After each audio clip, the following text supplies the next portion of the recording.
You're seeing another man, aren't you? No, I'm not. Don't lie to me. I'll cheat too, you know. I've reached my breaking point. I can't go on with Stanley, who's just a jealousy-driven attention seeker. I decide it's time to leave him. My name is Katie, a 26-year-old homemaker. Stanley and I have been married for almost a year. While most people enjoy the honeymoon phase, I find myself unable to say that I'm truly happy. I met Stanley at a party hosted by a mutual friend. I was instantly captivated by him. He was charming, good-looking, and worked for a major company. There was just one catch. He was 10 years older than me. Because of the age gap, the other women at the party seemed a bit hesitant around him. But I've always liked older men, so this was actually a plus for me. Stanley seemed to like me too, and initiated a conversation. As we talked, I realized the age difference didn't matter. He was easy to talk to. My feelings for him grew stronger. We exchanged numbers at the party and began to date. Stanley was a gentleman and led the relationship well, which I found comforting. About 6 months into dating, he proposed. You're the one for me, Katie. My life's been so much better since I met you. I want you to be by my side, making my life richer. Will you marry me? His words made my heart soar, and I immediately accepted the proposal. I was only 26, but I knew I'd regret it if I didn't marry him. We held a family meeting and got married. Our wedding was a joyful event with many attendees, making us feel truly blessed. Then came our married life. At his request, I quit my job to become a full-time homemaker. So I put my all into household chores every day. This fried chicken is really good. Really? I'm so glad. Katie, you're a fantastic cook. Thanks. Well, I lived alone for a while, so I got pretty good at cooking for myself. Really? So, have you cooked for other men before me? Well, I've cooked for ex-boyfriends. This fried chicken too? Probably, yes. So, what? I'm eating something you've served your exes? What? I want to be the first man to taste your cooking, Katie. I don't want to be second best or anything like that. He didn't want to eat anything I'd cooked for past boyfriends. I was speechless, to be honest. But I loved Stanley back then, so I tried to come up with dishes I'd never made for anyone else. Stanley was ecstatic when he learned he was the first to try a dish, but having to confirm this each time was a bit of a hassle. Eventually, I started cooking the same dishes for Stanley that I had made for my exes. Is this a new dish you've never made for other men? Actually, I've never made this one before. It's a little complicated, but I thought I'd make the effort for you. When I said that, Stanley looked extremely pleased and ate a lot, saying, "It's really delicious." It's a piece of cake, really, but I've always thought it's basically a hassle. Turns out Stanley is incredibly jealous. For example, he got mad just because the delivery guy was male. Tell me you didn't touch hands with him. You didn't invite him inside for anything shady, did you? Why would I ever do that? I snapped back, but Stanley really seemed to want me to avoid contact with other men. This has been quite bothersome, and I've been gradually getting stressed out. And recently, something even more complicated happened as we hit our 1-year wedding anniversary.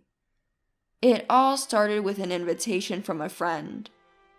Let's get together with the old high school volleyball team. What? I'm in. Can't wait to see everyone. A friend from high school, who was also on the girls' volleyball team, contacted me about having a sort of reunion. Ever since becoming a homemaker, I hardly ever had the chance to go to parties, and there were even friends from my high school volleyball days that I hadn't seen since graduation. So I really wanted to go, no matter what. When Stanley got home from work, I immediately told him about it. A party? Yeah, it's a gathering for the women's volleyball team. No way, you can't go. What? Why not? Aren't men going to be there? No, didn't you hear me? It's for the women's volleyball team. But what if men end up coming later? Or what if the men's volleyball team gets invited and it turns into a mixed gathering? In any case, I can't let you go to such a risky place. Why? Don't you trust me? Are you saying you married a woman who's not trustworthy? I didn't mean it that way. Then give me permission. I want to see my high school friends after such a long time. Okay, fine. Stanley reluctantly gave me permission to go to the party.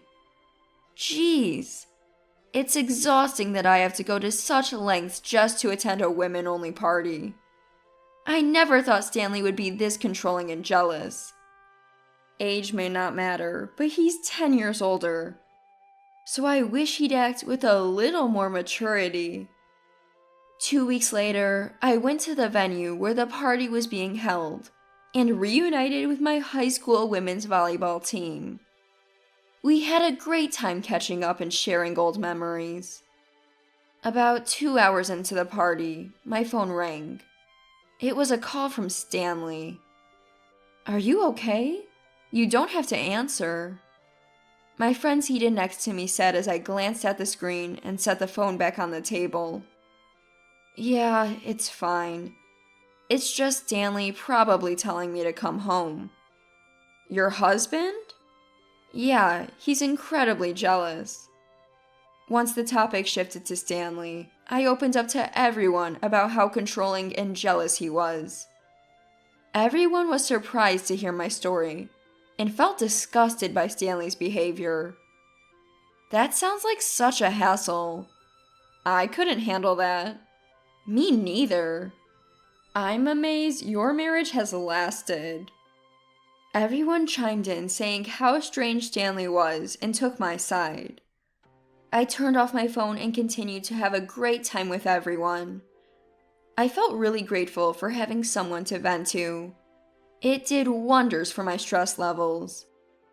Thinking this, I reached the corner where my house is and turned on my mobile phone.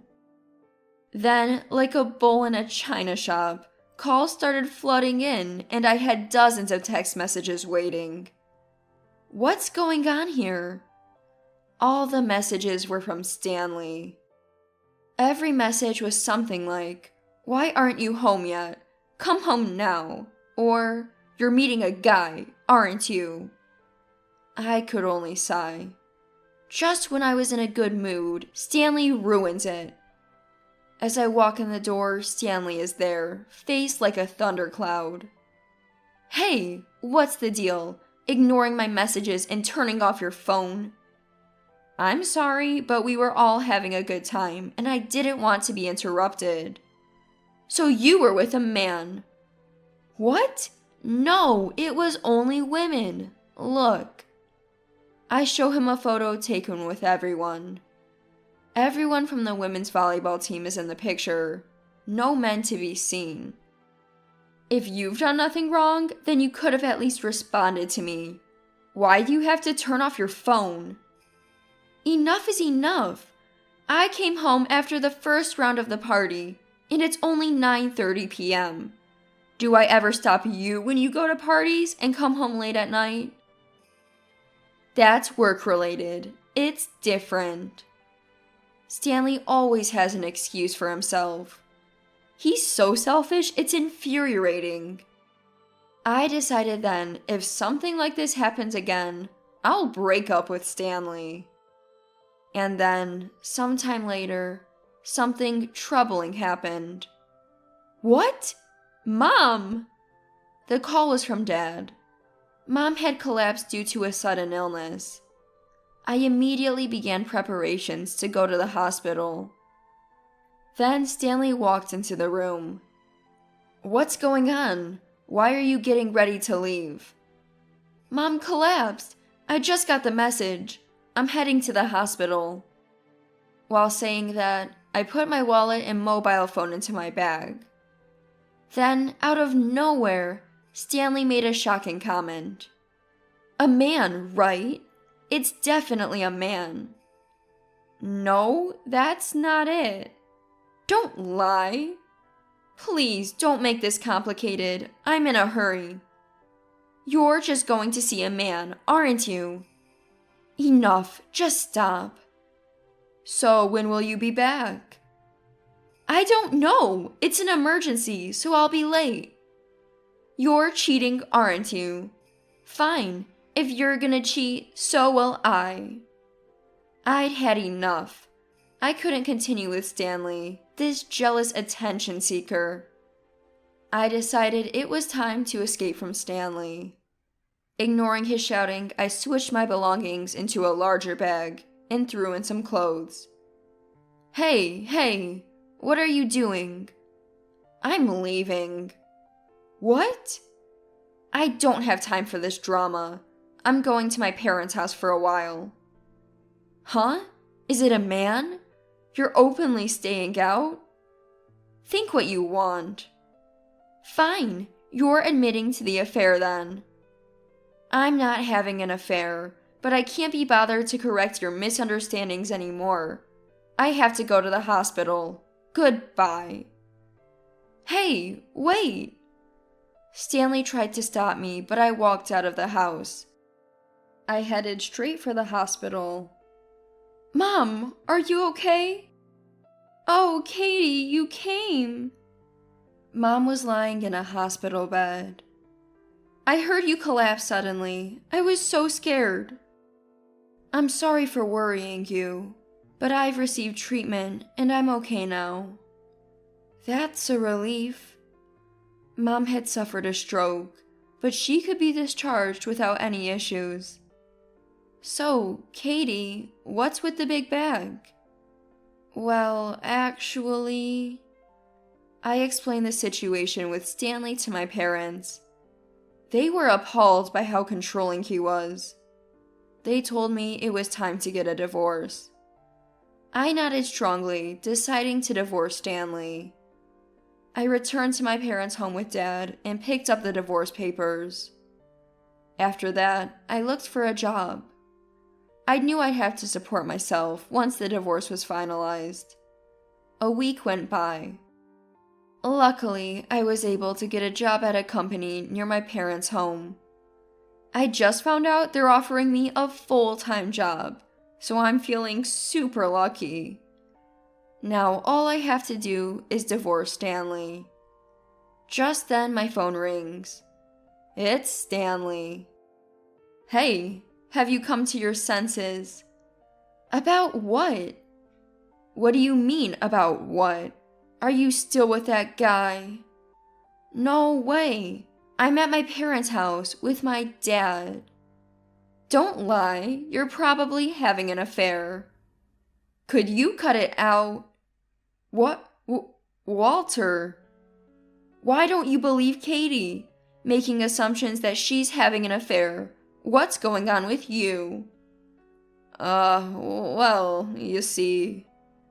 Stanley's tongue seemed to be tied, tripping over his words after hearing my dad on the phone. Now you get it. I've never lied to you and definitely haven't had an affair. But if you won't believe me, that's fine. I'm divorcing you. What? Divorce? Why would it come to this? It's obvious. No one can stand being married to someone like you. So you're leaving me too? What do you mean, too? Well, you see.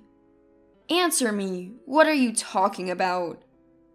Stanley, answer her. Actually, I have been divorced before. What? My ex-wife left me for the same reasons. You've got to be kidding me. I was completely dumbfounded. It turns out Stanley's overly possessive behavior had driven away his former spouse as well. And he had kept that marriage a secret from me. Why would you lie about something like that? Well, if you found out the reason for my divorce, you'd be put off. And it's harder to remarry with a history of divorce. That's it. I've made up my mind. We're getting divorced. But I can't live without you. Then find someone else to cling to. I'll see you in court. Let's communicate through our lawyers from now on. Wait, Katie. I hung up. Afterward, I hired a lawyer and filed for divorce. Stanley resisted till the very end, but my in-laws convinced him eventually. It seems they only learned about Stanley's lie when I reached out to them. They apologized for the troubles he caused me due to his lies and jealousy and helped me with a divorce. So, finally, I could divorce Stanley. By the way, I reported all of this to my high school volleyball team.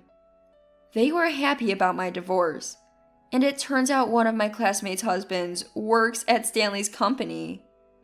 News spread like wildfire, and Stanley's now facing the cold shoulder from everyone. Stanley, meanwhile, has had a tough break. The younger colleagues and team members who used to admire him have started to drift away. His performance at work nosedived, leading to errors piling up. He was demoted from his position as a manager and shuffled off to a less dynamic department. As for me, that's none of my concern anymore. It feels like he got what was coming to him. On my end, I've moved back in with my dad and mom, who's now out of the hospital, and have taken up a corporate job again. My coworkers are all genuinely nice people, and I'm really enjoying my time on the job. For now, I plan to keep my focus squarely on work and aim for strong results, putting love and relationships on the back burner.